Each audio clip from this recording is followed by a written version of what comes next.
दो व्यक्ति जब निकट आते हैं तो एक दूसरे के लिए सीमाएं और मर्यादाएं निर्मित करने का प्रयत्न अवश्य करते हैं। हम यदि सारे संबंधों पर विचार करें तो देखेंगे कि इन सारे संबंधों का आधार यही सीमाएं हैं जो हम दूसरों के लिए निर्मित करते हैं। और यदि अनजाने में भी कोई अन्य व्यक्ति इन सीमाओं को तोड़ता है तो उसी क्षण हमारा हृदय क्रोध से भर जाता है। इन सीमाओं का वास्तविक रूप क्या है? क्या हमने कभी विचार किया?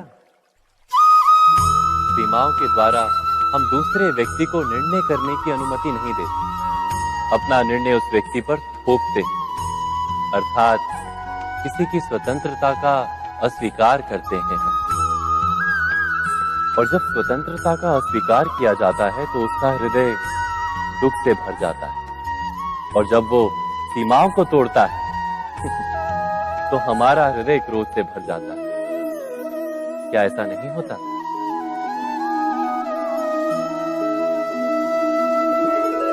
पर यदि एक दूसरे की स्वतंत्रता का सम्मान किया जाए तो किसी मर्यादाओं या सीमाओं की आवश्यकता ही नहीं होती। अर्थात जिस प्रकार स्वीकार किसी संबंध का देह है, क्या वैसे ही स्वतंत्रता किसी संबंध की आत्मा नहीं? स्वयं विचार कीजिए। सबके जीवन में ऐसा प्रसंग अवश्य आता है कि सत्य कहने का निश्चय होता है हृदय में, किंतु मुख से सत्य निकल नहीं पाता।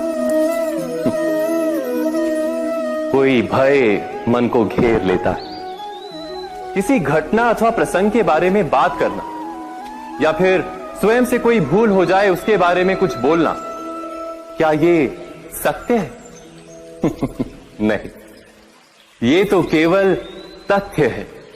अर्थात जैसा हुआ था वैसा केवल बोल देना सामान्य सी बात है। किंतु कभी कभी उस तथ्य को बोलते हुए भी भय लगता है। कदाचित किसी दूसरे की भावनाओं का विचार आता है मन, दूसरे को दुख होगा ये भय भी शब्दों को रोकता है। तो ये सत्य क्या है? क्या हमने कभी विचार किया है? जब भय रहते हुए भी कोई तथ्य बोलता है तो वो सत्य कहलाता है। वास्तव में सत्य कुछ और नहीं, केवल निर्भयता का दूसरा नाम है।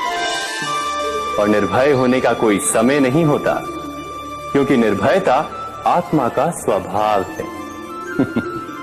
अर्थात क्या प्रत्येक क्षण सत्य बोलने का क्षण नहीं होता?